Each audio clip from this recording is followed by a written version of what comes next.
Hi, I'm Lindsey Millar with your news headlines for Thursday, June 18. Of course, today's biggest headline is not a local one. It's the shooting that happened in Charleston, South Carolina last night, where 9 people are dead and others are injured.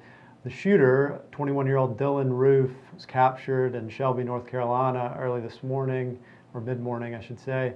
It's clearly a hate crime. That's what officials are calling it. There's a picture of Roof from social media where he's wearing an apartheid-era South African flag and a patch of a flag and a patch of a Rhodesian flag.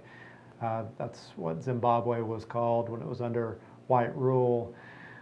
Uh, you know, Another terrible tragedy. President Obama said lawmakers should do something about the easy access of guns. He also said that it was particularly heartbreaking that the shooting happened in this particular church, one of the oldest in the country, where parishioners worked to end slavery.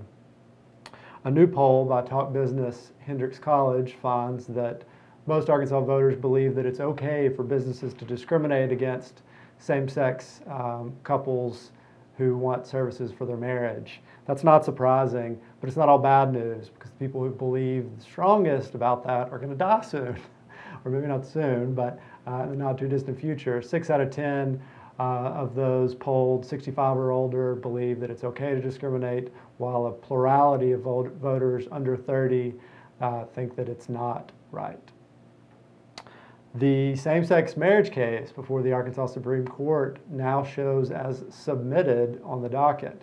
While the state Supreme Court clerk says that doesn't mean that a ruling is imminent, another person familiar with workings of the court tells the Times' David Kuhn that it typically means that the court has reached a decision and an opinion is being drafted. Now, there's only one more week of scheduled days that the court releases opinions. That's next Thursday. So before it goes on recess at the end of the month, there meanwhile are 2 more days scheduled for the U.S. Supreme Court. That's the next 2 Mondays. So it's possible if the U.S. Supreme Court delays its same-sex marriage ruling that until the final week, that the Arkansas Supreme Court, despite all the foot dragging that's gone on, could rule before the U.S. court. Finally, yesterday, a consultant painted a bleak picture of Arkansas's prison population in the future in a presentation to a legislative task force on criminal justice reform. Under a best-case scenario projection, the state's population will top out over 20,000 in the year 2017. That's really startling growth, considering that in 1997 there were just fewer than 10,000 prisoners. A lot of factors have gone into the growth of our prison population over the years: tough on crime policies in the 90s, 3 strikes lost, tougher sentences. But of course, the recent growth is all a product of the media and political attention that accompanied the murder of an 18-year-old white teenager by a serial parole absconder.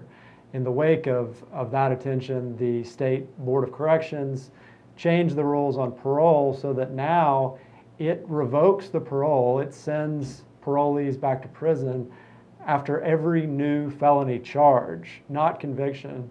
The state doesn't wait for cases to be adjudicated. And one of the more shocking things in the meeting yesterday was Department of Community Corrections Director Sheila Sharp saying that they know that 28% of all of the parolees who were charged and sent back to prison are never convicted. Now, in some cases, that's because those charges are being not followed through, null prossed by prosecutors who see that the person in question is back in prison, but still, that's just a staggering figure, and it's led to a ton of growth. The consultant, who's been in the business for 20 years, said she'd never seen anything like Arkansas's growth with regard to parole violators in her 2 decades of work. And it costs a lot of money, not to mention the just sort of basic questions of constitutional rights, and just treating our fellow men and women fairly. That's all we got today. Check the Arkansas blog for more, and we'll be back with you tomorrow. Thanks.